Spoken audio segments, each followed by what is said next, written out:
કહેવાય છે કે લોકશાહીમાં જનતા જેને ચૂંટે સત્તા તેની પાસે હોવી જોઈએ। બંધારણે મહિલાઓને સશક્ત બનાવવા માટે અનામત આપી, ખુરશી આપી અને માન પણ આપ્યું। પણ શું ખરેખર મહિલાઓ સત્તા ભોગવી રહી છે ખરી?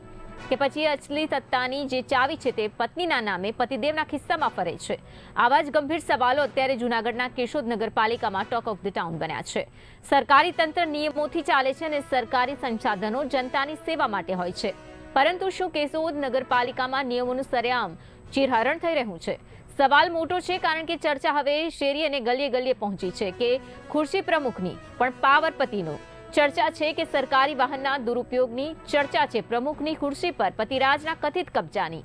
કેશોદ નગરપાલિકામાં ચૂંટાયેલા મહિલા પ્રમુખ પ્રતીક્ષા દેવળિયાના સ્થાને તેમના પતિદેવ કેયુર દેવળિયા જાણે કે સુપર સીએમની જેમ વહીવટ ચલાવી રહ્યા હોવાથી અને તેના આક્ષેપોથી સ્થાનિક રાજકારણ પણ ગરમાયું છે। જ્યારે કેશોદમાં ધોધમાર વરસાદ પડ્યો હતો, ઘરોમાં પાણી ભરાયા હતા અને જનતા ત્રાહિમામ પોકારી રહી હતી, ત્યારે નગરના મહિલા પ્રમુખ ક્યાં હતા?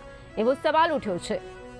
વરસાદની પરિસ્થિતિમાં પ્રમુખ પતિ કેયુર દેવળિયા નગરપાલિકાની સરકારી ગાડી લઈને પૂરગ્રસ્ત વિસ્તારોમાં આશ્વાસન આપવા નીકળી પડ્યા હતા।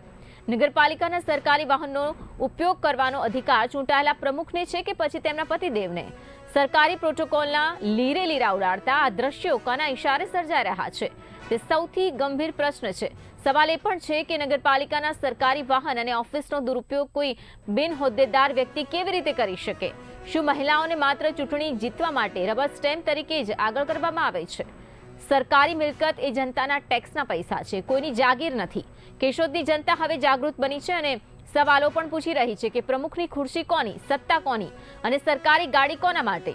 જોવાનું હવે એ રહેશે કે જવાબદાર તંત્ર આ ખુલ્લેઆમ થઈ રહેલા દુરુપયોગ સામે કોઈ કડક તપાસના આદેશ આપશે કે પછી હંમેશની જેમ રાજકીય પ્રભાવ નીચે આ આખો વિવાદ દબાવી દેવાશે।